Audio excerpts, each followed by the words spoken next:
In the mountains on the outskirts of Datong City, Shanxi Province, China, stands a group of 1500-year-old Buddhist caves. These tall Buddha statues show the prosperity of Buddhism at that time. However, just 10 years before these Buddha statues were carved, Buddhism suffered a devastating blow in northern China and was almost eliminated. What exactly happened at that time? What was the reason? This is the story behind this ancient site.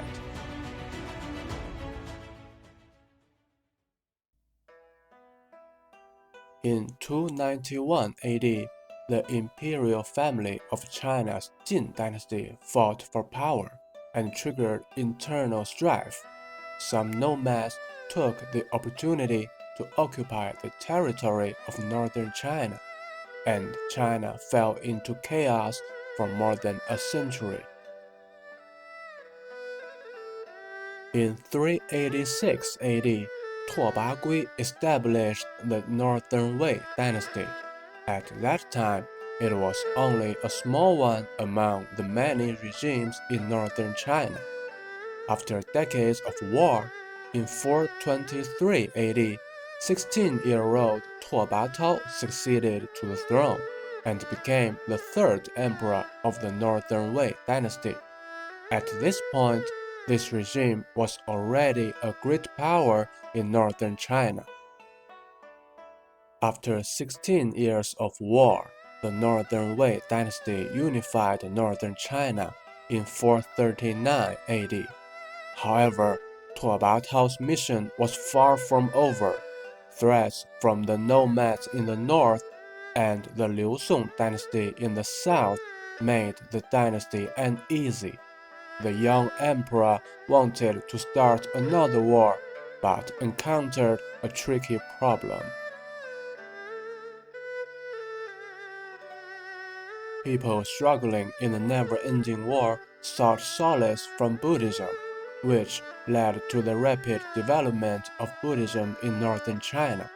At that time, the number of Buddhist temples increased significantly, and people donated money to the temples to pray for the blessing of the Buddha. This resulted in the temples accumulating vast amounts of wealth and indirectly reducing government revenue. At the same time, more ordinary people were leaving home to practice in temples and become monks.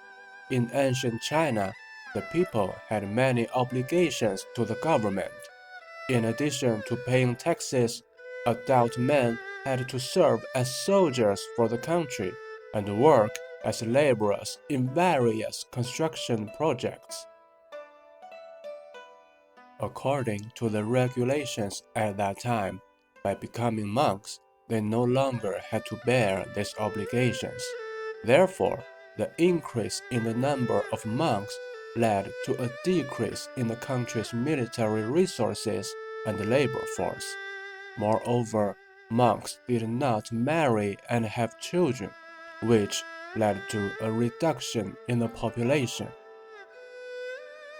These were unacceptable to the emperor who wanted to expand his territory. Therefore, he ordered many monks to return to secular life and forced them to serve as soldiers. If it ended there, it was not too bad. Unfortunately, in 446 AD, a rebellion broke out in the Northern Wei Dynasty. While leading his troops to put down the rebellion, the emperor passed by a temple and found weapons hidden inside.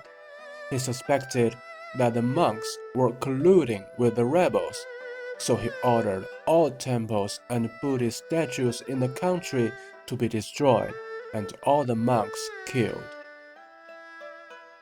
Fortunately, his son who carried out this order was a supporter of Buddhism. He did not issue this order immediately, thus giving the monks time to escape. Despite this, the destruction of temples and Buddhist statues was still inevitable, and a large number of monks were still killed. Buddhism was abolished nationwide since then. In the following years, the ambitious emperor defeated the nomadic threats in the north and attacked the Liu Song regime in the south. However, the long war also caused domestic political chaos. In 452 AD, a eunuch murdered Tuo Batao because he was worried about being punished for something he had done wrong. A famous emperor of the Northern Wei Dynasty had his life ended by his servant at the age of 44. In 453 AD, the new emperor of the Northern Wei Dynasty succeeded the throne. To correct the previous wrong policies and regain the public opinion lost due to the extermination of Buddhism, the government ordered the construction of large-scale Buddha caves on the outskirts of the capital, which is the Yungang Grottoes we see today. In the following hundreds of years, despite the change of dynasties in China, such campaigns to exterminate Buddhism occurred 3 more times. The reasons were all due to conflicts of economic and political interests between the temples and the government. In the Tang Dynasty, to become a monk, one had to obtain a license from the state, which limited the excessive growth of the number of monks to some extent. Some monks were worried that the movement to exterminate Buddhism would lead to the demise of Buddhist scriptures, so they engraved Buddhist scriptures on stone slabs in the hope that they could be preserved permanently. These Buddhist scriptures have indeed been preserved to this day. I will leave the link to this video in the description. More than 1500 years have passed, and these Buddha statues are standing there, silently telling the story of the distant past.